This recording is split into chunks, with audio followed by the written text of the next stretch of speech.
rapidité dans la création textile, et c'est une énorme valeur ajoutée dans un studio de création. Vous voyez que vraiment des très belles collections ont un très haut savoir-faire textile. Donc en fait, c'est des choses qui peuvent être intégrées aux entreprises. Bien sûr, vous avez bien sûr le choix chez vos fournisseurs de prendre des tissus qu'ils vous proposent. Ces fournisseurs étant eux-mêmes des propices pour recruter. Donc ils cherchent des gens qui ont les compétences pour dessiner des imprimés, créer des nouveaux écossais, tartans, rayures, pois, qui comprennent le fonctionnement des machines à tisser, des choses comme ça. Donc là encore, vous avez de l'emploi chez les fournisseurs de textiles, mais dans les entreprises, vous avez souvent un design qui va créer des motifs exclusifs pour la marque. Donc cette personne sera en charge aussi des différentes colorations, déclinaisons, donc soit d'échelle, soit de couleur, soit de fond. Et le designer textile, c'est bien sûr quelqu'un qui doit rester à l'affût des tendances, en particulier pour les grandes thématiques générales ou les couleurs qui sont vraiment dans la tendance d'une année sur l'autre. Vous avez des salons professionnels qui accompagnent bien sûr les stylistes textiles, les designers textiles, pour justement savoir quelles sont ces fameuses tendances. Donc à Lisa, nous avons Lysandre, qui a donc créé une marque qui est vraiment dédiée au motif. Et donc le motif, on peut voir qu'il est en fait partout. Il peut être de la papeterie, il peut être sur du linge de maison, il peut être sur du vêtement, bien sûr. Et donc c'est un métier en soi, un peu comme l'illustrateur qui va finalement plus dessiner des silhouettes de mode. Le créateur textile ou le designer textile, ces motifs peuvent être exploités sur n'importe quelle surface imprimée. Donc là encore quelques exemples. Donc nous avons une manager qui est RPC Public Relations, pour le ready-to-wear, nous avons des accessory designers, comme je vous disais tout à l'heure, des textile designers. Donc voilà, ce sont des gens qui ne font que ça toute la journée. Alors les textile designers ne dessinent plus de vêtements. Pour le coup, ils s'occupent de créer des motifs et des textiles qui sont appliqués sur les vêtements que quelqu'un d'autre aura dessinés. Voilà. Donc ça, c'est pour la partie création.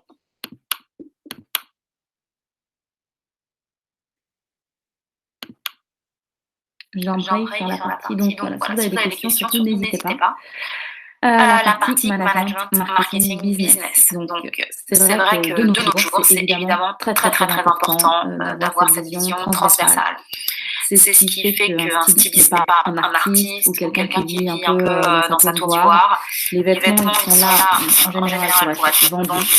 Donc il faut connaître son marché, connaître son public, connaître son consommateur. Et donc ça, c'est quand même grâce au marketing. Le marketing, c'est vraiment savoir vendre son produit, savoir le vendre, savoir le communiquer. Donc bien sûr, manager une équipe, c'est très important dans la mode, on travaille rarement tout seul. C'est quelque chose qu'on essaye de mettre en place à Lisa aussi avec beaucoup de projets de groupe, des workshops où des troisième années vont manager en quelque sorte des deuxième et première année. Donc c'est très important de savoir travailler avec l'équipe. La mode, c'est beaucoup de communication et de réflexion de groupe. Raphaël, on ne t'entend plus, en fait c'est coupé. Ah mince. Et là, vous m'entendez mieux? Oui. Je suis désolée, je sais pas. J'ai pas de signal qui me montre que ça marche moins bien. Je suis désolée. Je continue. J'espère que ça va aller.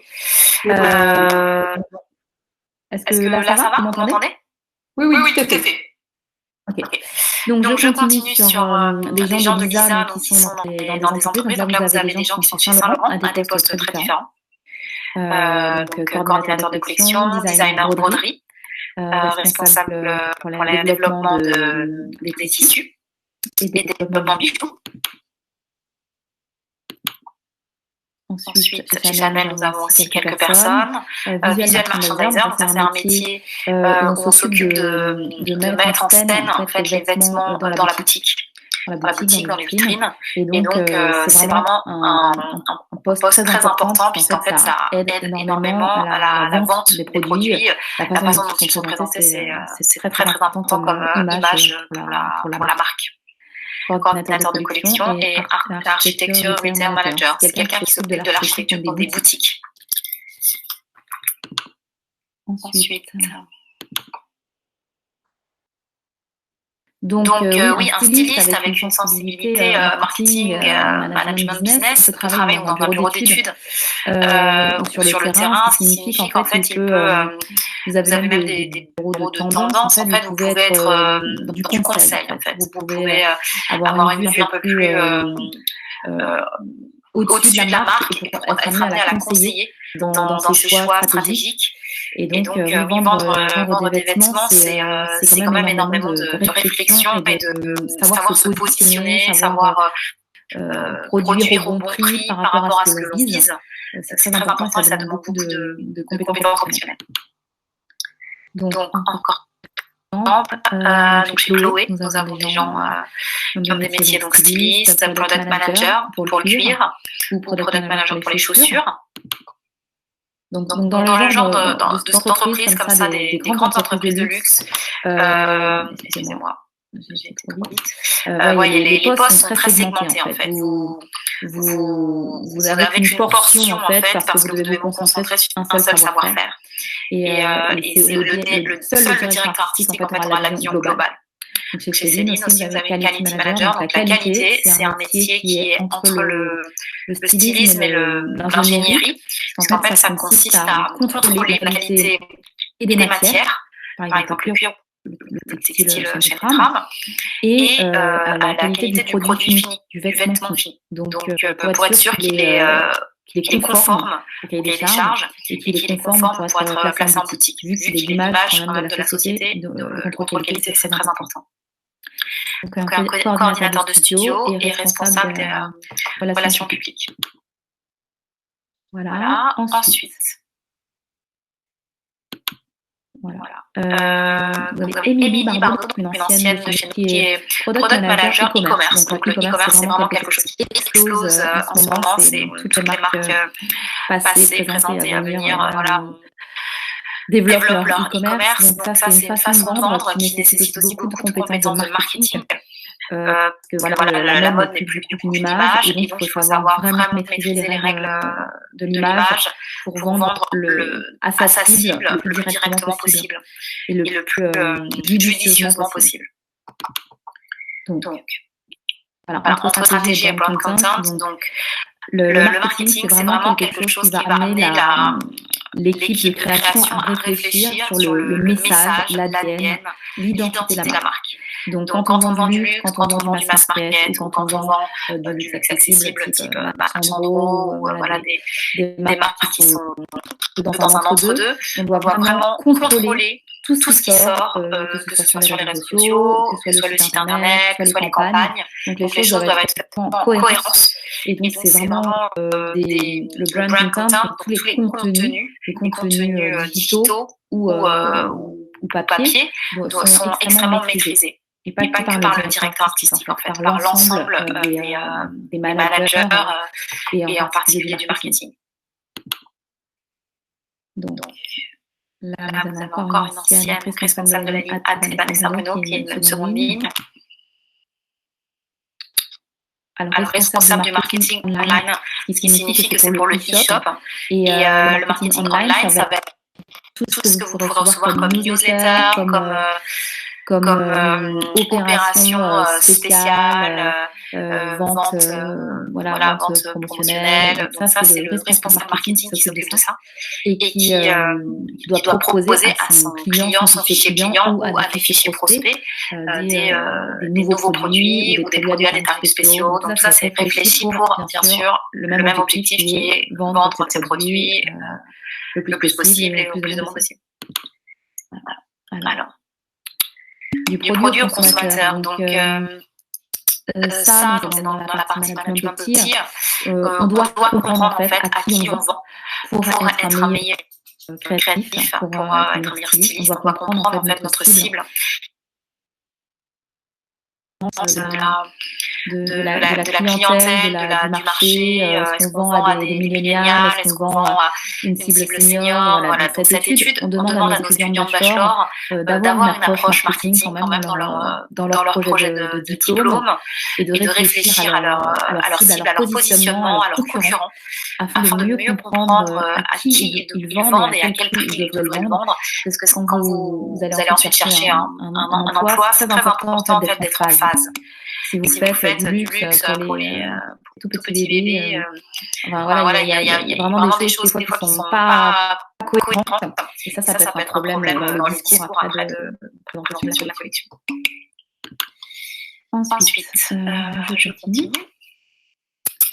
Donc voilà, on a des gens aussi chez Christian Dior.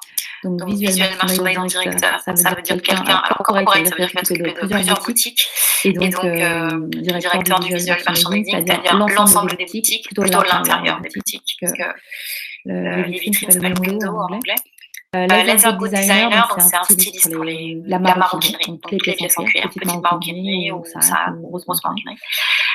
Product Manager Footwear, c'est Product Manager pour la chaussure.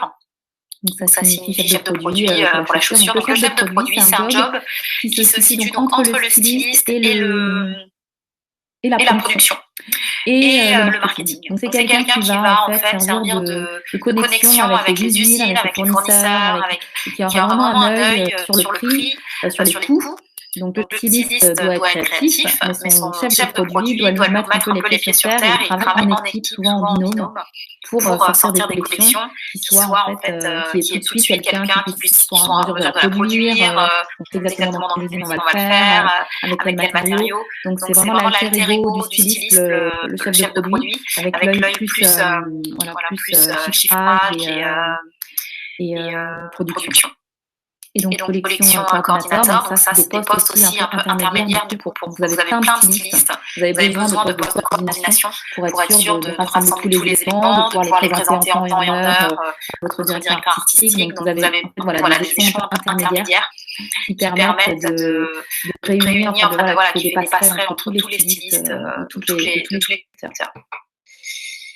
Voilà, donc ça, sales manager chez Balenciaga, donc c'est manager des ventes, donc ça veut dire que c'est quelqu'un de boutique, mais qui dans le luxe, être en boutique, c'est beaucoup de responsabilité, parce qu'en fait, vous dirigez les vendeurs, bien sûr, mais vous devez être responsable de tout ce qui va se passer en termes de visuel merch, vitrine, donc voilà, c'est un poste quand même très important dans le luxe.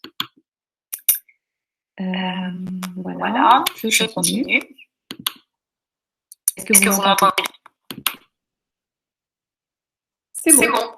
Ok. Donc je continue sur la partie communication.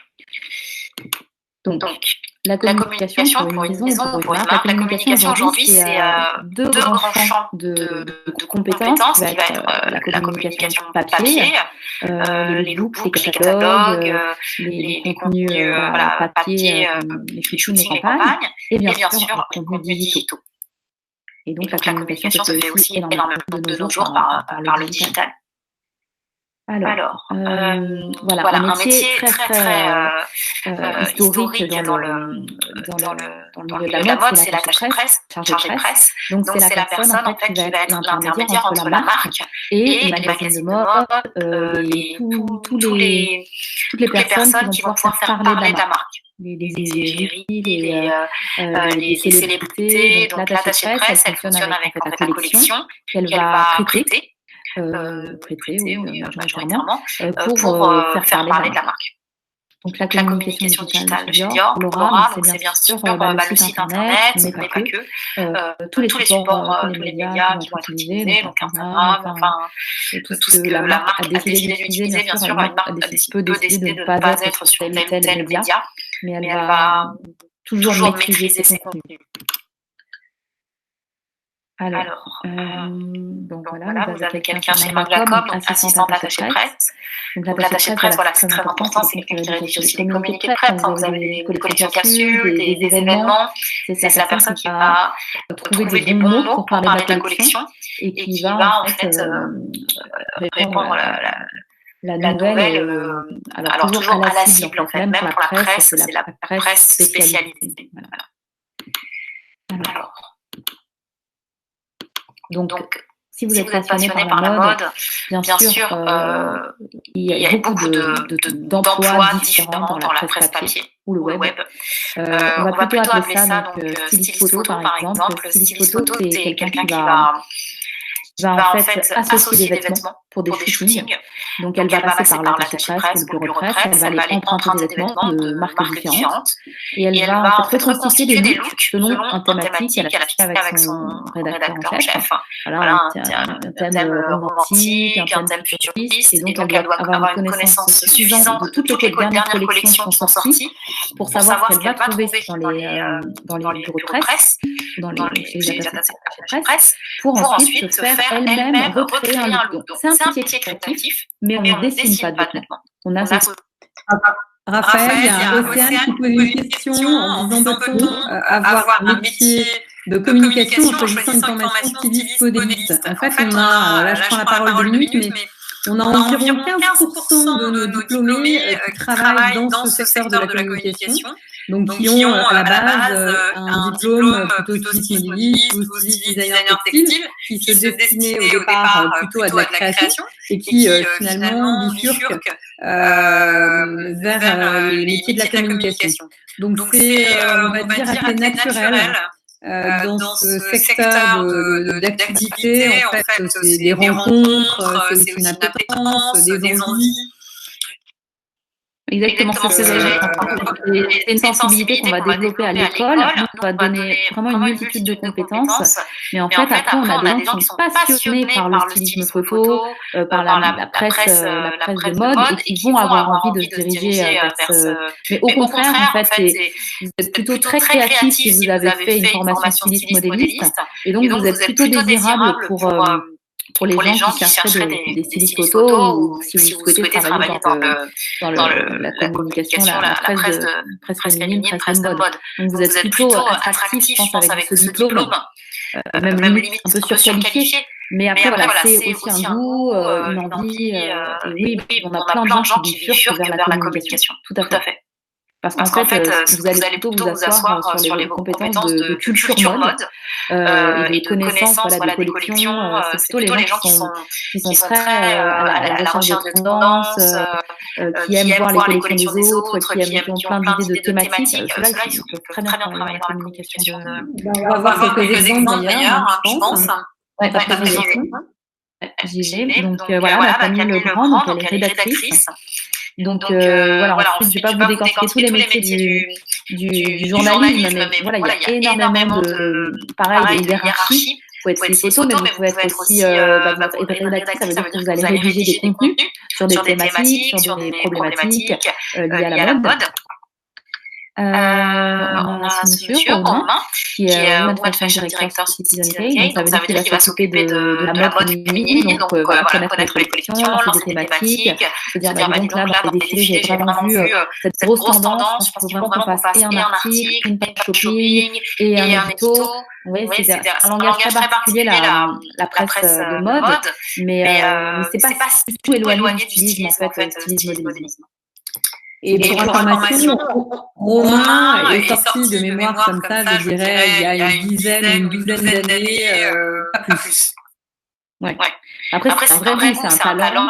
Je pense que voilà, typiquement, directeur artistique, c'est quelque chose où vous pouvez monter rarement si vous avez un vrai talent, un bagou, des choses à démontrer. Là, c'est vraiment un milieu où tout le monde beaucoup de gens sont un peu autodidactes, et du coup, si vous avez vraiment des compétences et des connaissances, vous pouvez vraiment gravir des échelons de manière assez spontanée. Parce qu'en fait, vous devez faire des visuels, vous devez fabriquer des images, et donc vous êtes jugé sur le visuel que vous produisez. Ok, donc je continue. Le réseau professionnel de l'IA. Voilà, donc ça en fait, c'est juste un petit topo sur nos 32 ans d'existence, c'est ça, Anne? 32 ans, il me semble. Lisa a été créée, Lisa Mode a été créée en 1986. Donc, comme on est en 2019, ça fait 32, 33, bientôt 33 ans. Et donc, c'est toutes les sociétés qui ont recruté nos diplômés. Donc, vous pouvez voir qu'en fait, c'est un énorme panorama des marques, pas forcément que du luxe, des marques même de prêt-à-porter, des marques un peu plus de grande diffusion.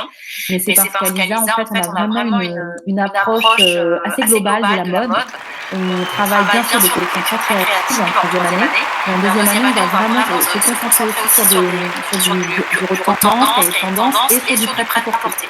On veut vraiment que nos étudiants aient dans leur portfolio des éléments de réponse pour des entretiens auprès de marques de prêt-à-porter. Donc des collections très créatives, des fois ça peut leur faire un peu peur. Mais comme on fait toujours travailler une collection de prêt-à-porter, qui est plus commercialisable, industrialisable, on leur fait travailler la fiche technique. En fait, grâce à cette formation, ils ont vraiment des cartes pour trouver un emploi, donc un peu dans tous les champs, enfin le champ qu'ils souhaitent. Ça ne va pas fermer de porte en tout cas. Ensuite, les réseaux d'alumni, donc c'est nos diplômés, nos anciens. Vous avez la plateforme Lisa, donc c'est quelque chose qui est mis en place pour le groupe Lisa. Et donc ça pour aider nos diplômés ou nos étudiants à trouver un stage ou un emploi dans le secteur de leur choix. On organise aussi des speed recruiting. C'est quelque chose qu'on fait depuis plusieurs années. Donc cette année, ça a été un petit peu compliqué avec le confinement, mais on fait venir des professionnels en fait en troisième année, plutôt milieu d'année, disons deuxième tiers. Et nos étudiants en fait se confrontent et font des mini-entretiens d'embauche en montrant leur portfolio, leur CV. Pour voir si ils arrivent, donc ils en font beaucoup à la suite, ils en font 5, 6, 7 à la suite, pour voir s'ils arrivent en fait à pitcher leur profil et en fait à créer l'intérêt auprès de la personne qu'ils ont en face d'eux. Donc il ne faut pas plaire à tout le monde, mais le but c'est en fait de démontrer qu'on est capable d'avoir un discours professionnel et de en quelque sorte se vendre. Oui, promouvoir son travail en tout cas. Ensuite, je continue sur notre école.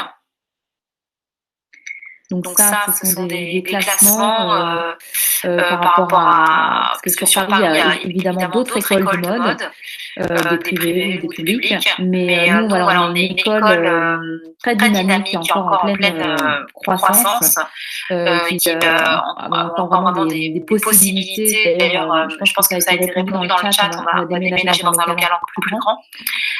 Et on est assez ambitieux pour nos étudiants et pour notre école. Donc ça fait la 5e année qu'on participe à la London Radio Fashion Week. Donc on représente, on n'est pas beaucoup d'écoles parisiennes, françaises, on est sur le catwalk international. Et on a la 6e cette année, même si c'est virtuel cette année, puisque on ne peut pas se déplacer en Angleterre, mais pour les raisons qu'on sait. Mais ça sera notre 6e participation. Voilà. Donc, on est fiers de montrer toujours le travail des étudiants et on trouve qu'ils sont complètement à la hauteur pour se confronter à d'autres écoles étrangères internationales. Donc, j'arrive sur les programmes. Donc, ça, c'est un peu l'explication de notre cursus. Donc, la première année est un tronc commun. Chez nous. En deuxième année, on commence à choisir une spécialisation entre modélisme, design textile et fashion business. Ça veut dire que le nombre d'heures, évidemment, va être un peu plus important pour l'option. Deuxième et troisième année, vous avez cette option. Le fashion business, par contre, il est sur les deux années du bachelor et en fait, il est continu en master. Il est diplômable sur le titre RNCP, donc Bac+5. En master, nous avons plusieurs formations. En première année, nous avons le tronc commun management mode deluxe, qui devient une spécialisation en deuxième année. Soit vous restez sur mode deluxe, soit vous partez sur fashion média. Donc c'est exactement ce dont on parlait tout à l'heure, sur l'idée d'avoir un profil plus communication, surtout que c'est très important en termes d'explosion, les influenceurs, les Instagrammeurs, les blogueurs, enfin tout ça, il y a vraiment toute une alternative aux magazines de mode qui existent aujourd'hui et qui est un phénomène très intéressant à comprendre. Et donc les marques et énormément de supports sont très friands de personnes qui sont capables de créer des contenus. Alors, est-ce que j'avais fini? Là, vous avez le Fashion Luxury Management.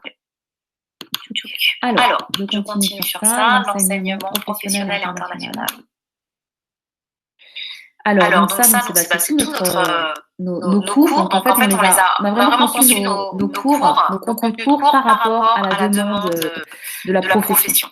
Nos enseignants sont vraiment des professionnels qui, la plupart du temps, travaillent encore, comme styliste, comme directeur artistique, comme créateur textile, et donc qui ont vraiment une approche cahier des charges, c'est-à-dire ils savent être styliste, c'est aussi répondre à une demande, à un brief, et pour pas des gens qui sont complètement des rêveurs. Bien sûr qu'il faut de la créativité, mais en fait il faut quand même de la créativité qui répond à quelque chose. Donc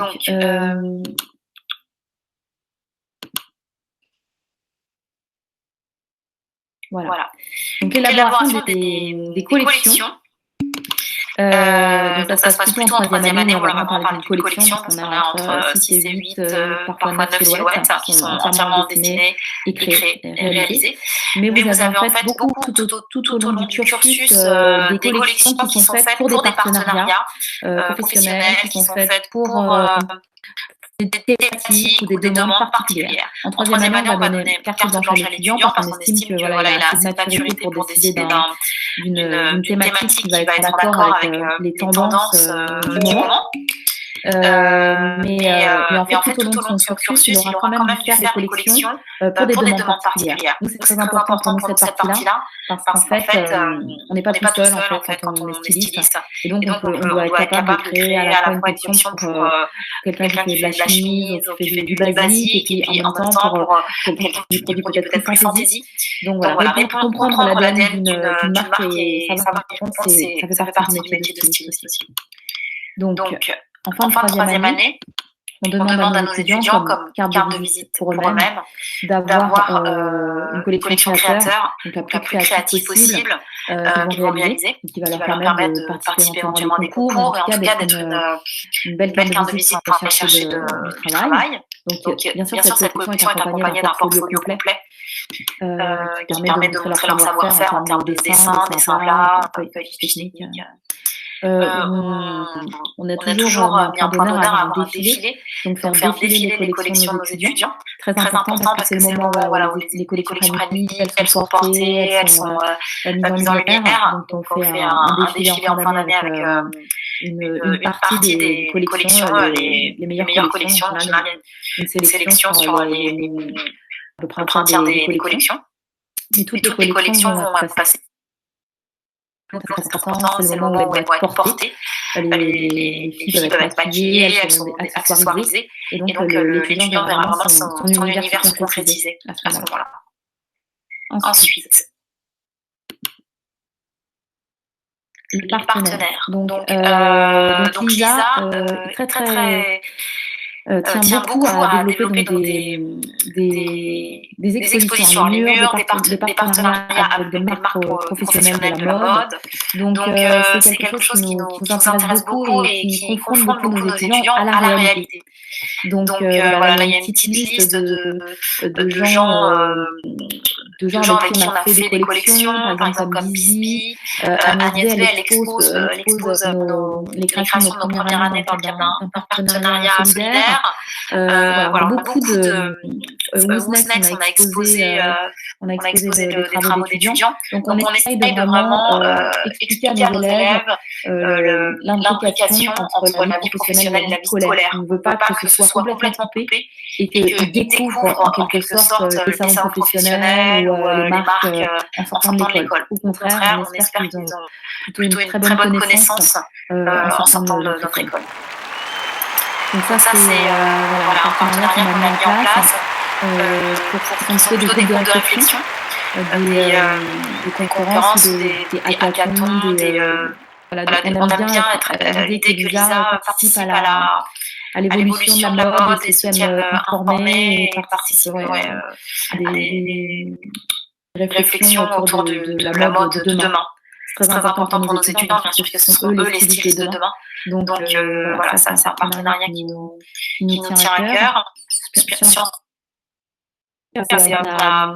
On a participé à des... il me semble, Anne, tu peux peut-être en parler un petit peu mieux que moi. On a participé à des... Oui, il y a des défilés, on a organisé effectivement des défilés avec Sciences Po. Voilà. Ensuite, comme vous savez, donc on est dans le même groupe de plusieurs autres écoles. Donc l'ESG, c'est une école du même groupe que nous, Galileo. Et donc, c'est des formations en commun avec des modules de cours en commun avec l'ESG. Donc une école beaucoup plus management, marketing. Donc ça nous intéresse de croiser. Voilà. Nous, on n'est pas que une école d'art appliqué, en fait, mais une école assez ouverte sur d'autres problématiques, en particulier le management et le business. Puisque c'est très important dans la mode. L'ISA et l'ICLO, ça c'est en fait des concours auxquels on invite régulièrement nos étudiants à participer, qui doivent faire des créations.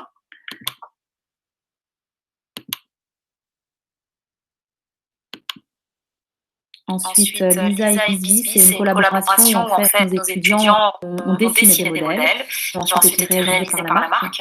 Donc ça, on est toujours très content de ce genre de partenariat parce qu'en fait, ça fait très plaisir aux étudiants et puis ça les confronte à des vraies problématiques du métier. Donc ils ont dû faire non seulement un silhouette, mais bien sûr un dessinable. Une petite fiche technique pour expliquer quelle matière, quelle finition, et donc ça, c'est vraiment la réalité du métier.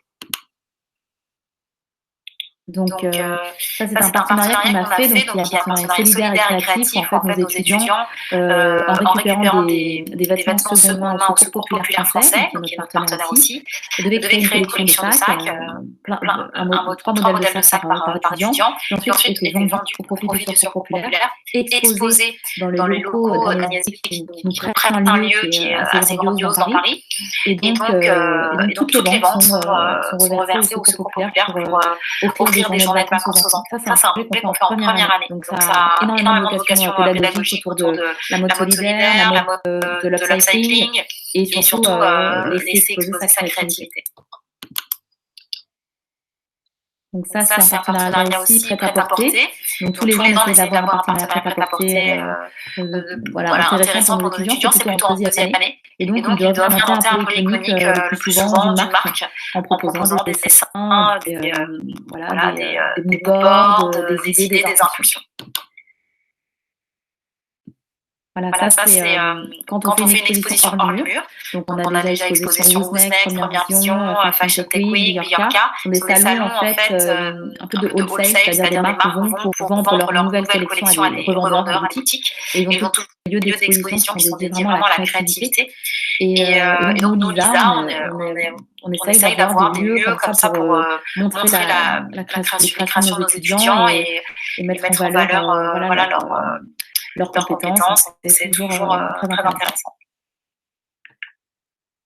Ensuite, il n'y a pas que les entreprises, il y a aussi des partenariats avec des universités internationales. Donc, on essaye d'employer et de faire venir tous les ans plusieurs workshops à Trier, qui est une université autour du textile. Manchester University, c'est une école plutôt de mode, enfin c'est global, mais nous on travaille avec le département de la mode, et le KISD qui est une école plutôt de design. Donc vous voyez, c'est une collection de bijoux qui a été co-réalisée entre des étudiants de l'ISA de deuxième année et des étudiants de KISD. Donc ils viennent à Paris pour faire la partie design, création, et ensuite nos étudiants vont à Cologne pour faire la partie réalisation. Donc c'est vraiment avec à la clé des prototypes qui permettent de vraiment concrétiser des idées qui étaient juste sur le papier. C'est vraiment des choses qu'on aime faire. Alors.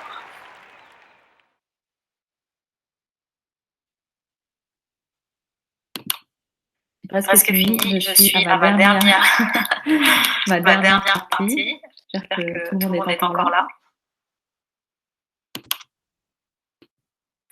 Voilà, donc ça, typiquement, c'est l'image d'une de nos étudiantes en Aude qui est partie à Londres représenter l'ISA pour la Graduate Fashion Week sur le catwalk international.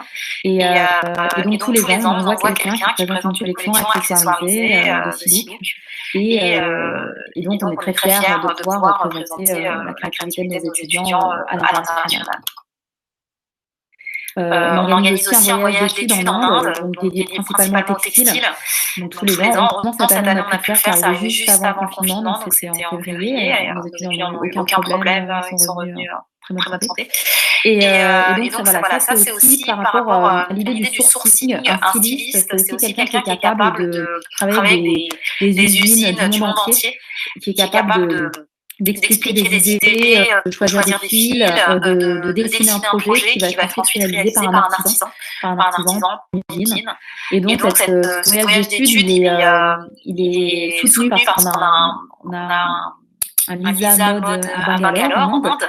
Donc, nos étudiants peuvent être accueillis aussi dans le Lisa Mode. Mais ensuite, il y a énormément de workshops chez des artisans. Donc, ça, c'est vraiment quelque chose de très enrichissant pour nos étudiants, de voir un peu autre chose que peut-être les boutiques de tissu de Paris, de voir la source du textile, voir des vrais tissés, des vrais laboratoires d'impression.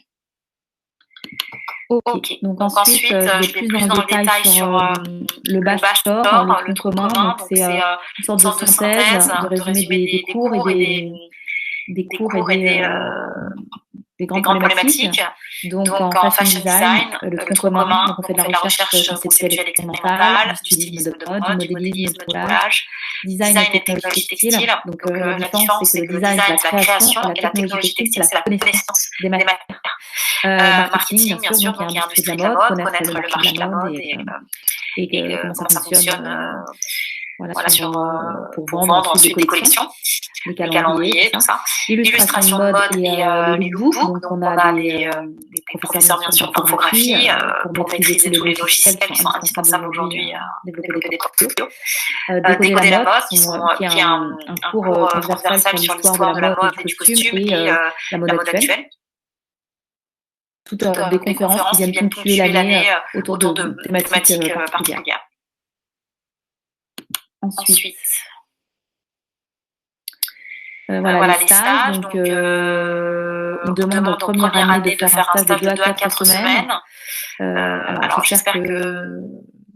Je crois que j'ai fait une petite erreur sur les quantités, les temps. Christelle, je ne sais pas, peut-être que tu peux en dire un peu plus. En première année, c'est 2 à 4 semaines, il me semble, pendant l'été. En deuxième année, c'est un stage de 2 à 4 semaines. Alors, oui, pas tout à fait. Effectivement, en fin de première année, il y a effectivement un stage de minimum 2 semaines à effectuer plutôt dans le domaine de la vente. En boutique. Voilà, c'est vraiment un stage initiatique puisque l'idée c'est vraiment d'être de l'autre côté et de ne plus être là en tant que client mais en tant que conseiller et de voir un petit peu comment ça se passe quand quelqu'un achète un vêtement, qu'est-ce qu'il essaye, qu'est-ce qu'il choisit, comment la boutique est organisée. Et puis après on a un stage qui est effectivement beaucoup plus long, qui est en fin de troisième année, qui lui dure 6 mois, où là on est vraiment dans un stage d'insertion professionnelle à proprement parler. Puisque c'est un stage qui peut éventuellement déboucher sur une embauche par la suite, puisqu'il s'effectue à la fin des études. Voilà. Donc, évidemment, nous, les stages en France, on considère que c'est très important. C'est la porte d'entrée dans l'entreprise. Donc, il faut y aller, en fait, au moment où vous êtes prêt à montrer vos compétences.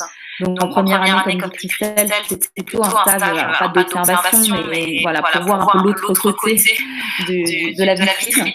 Et le stage de fin de troisième année, ce sera vraiment, par contre, au moment où vous êtes prêt, pratiquement à vous faire embaucher, en fait. Donc, j'en viens aux spécialisations.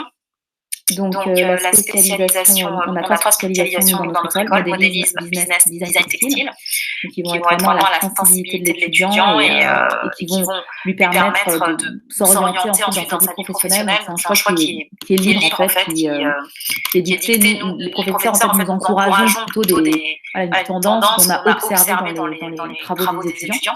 Donc, le modélisme, c'est vraiment l'idée de maîtriser le moulage, le moulage, le patronage, et donc, ils vont vous orienter vers des métiers de menswear, sportswear et tailoring. vous allez vraiment travailler le vêtement dans le modélisme. Ensuite, dans le design textile,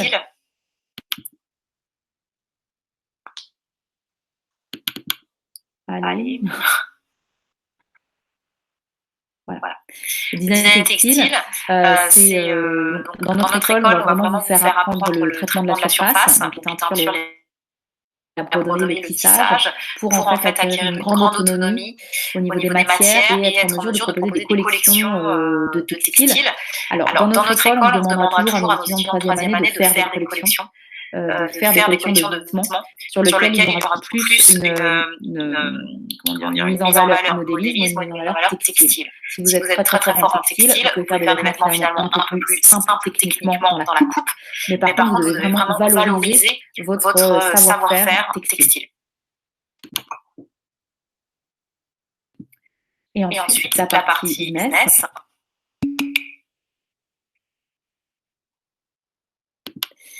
Alors, la partie business, donc là, vous allez vraiment travailler des enseignants qui viennent du marketing, donc le marketing appliqué à une marque, à un projet, qui est donc du sur-mesure en quelque sorte, management, stratégie de marque, marché de la mode, business model, études de cas.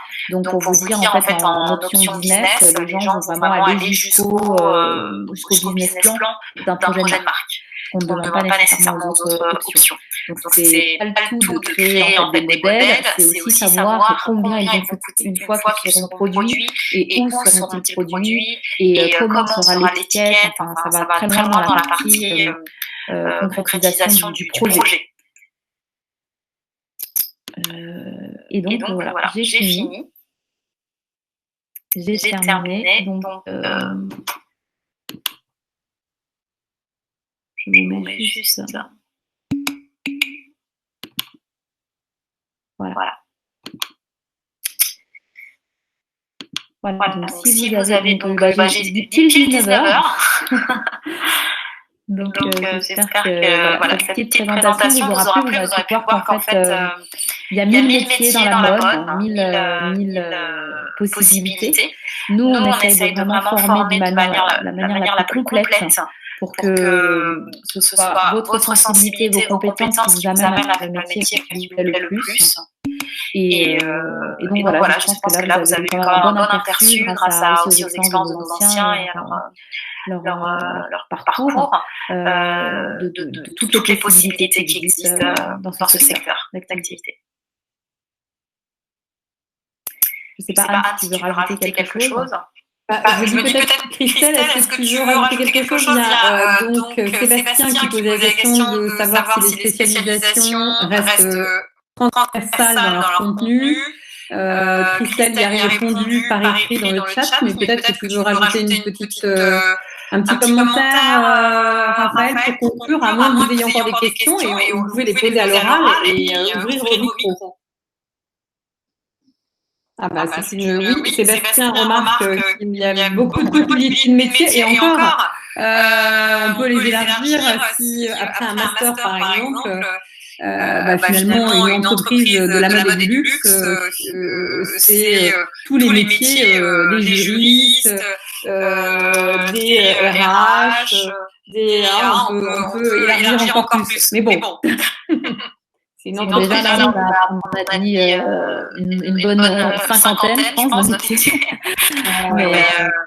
Mais non, en fait, ce qu'il faut, c'est vraiment savoir aussi ce qui vous intéresse de faire, des profils plus créatifs ou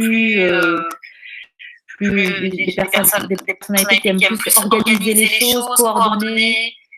Alors, le stylisme photo, c'est, comme disait Anne, je crois qu'elle l'a mis dans le chat, styliste, c'est mieux, je pense, pour le stylisme photo, parce que le stylisme photo, c'est l'association des vêtements de différents créateurs, et c'est le tombé des matières, c'est l'association des matières, des couleurs, et c'est aussi parfois un peu comprendre les proportions, les volumes, superposer des pièces, et donc j'aurais tendance à dire aussi que le stylisme modéliste, c'est mieux, c'est plus approprié.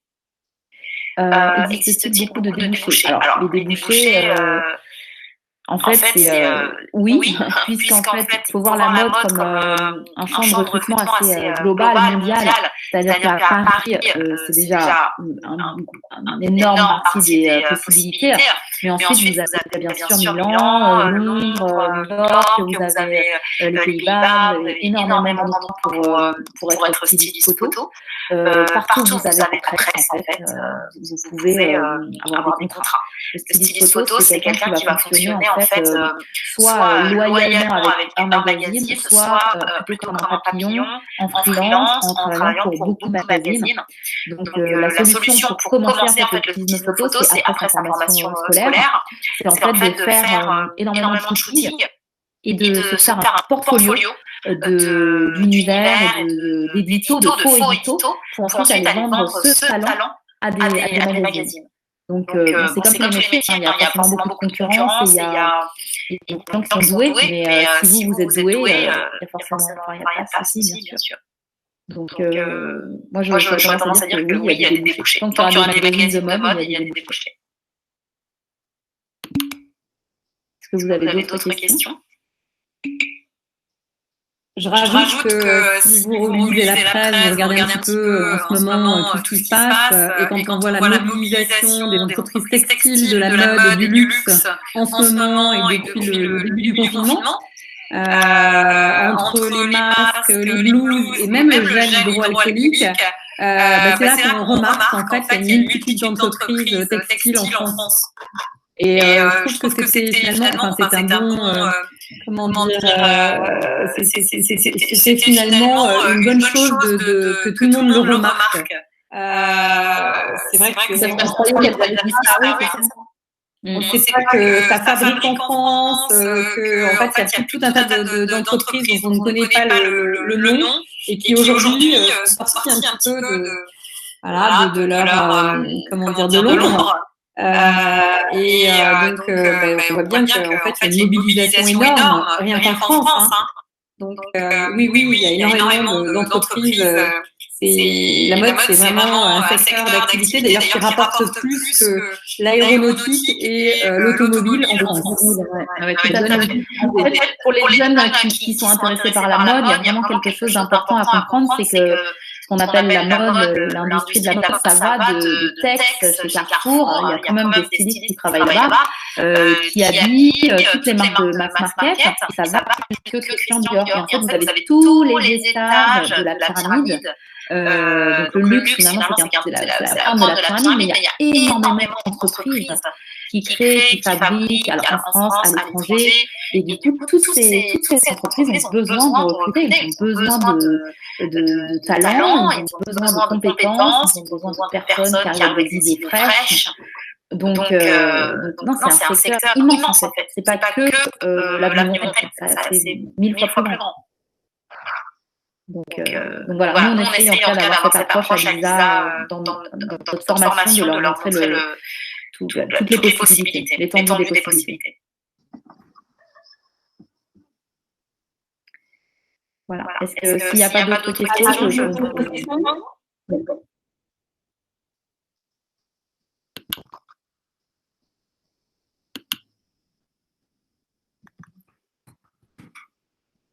Moi, je pense que s'il n'y a pas d'autres questions, on a répondu en fait à toutes celles que vous posiez. On peut peut-être se dire au revoir et peut-être à bientôt. Oui, Corinne, à bientôt.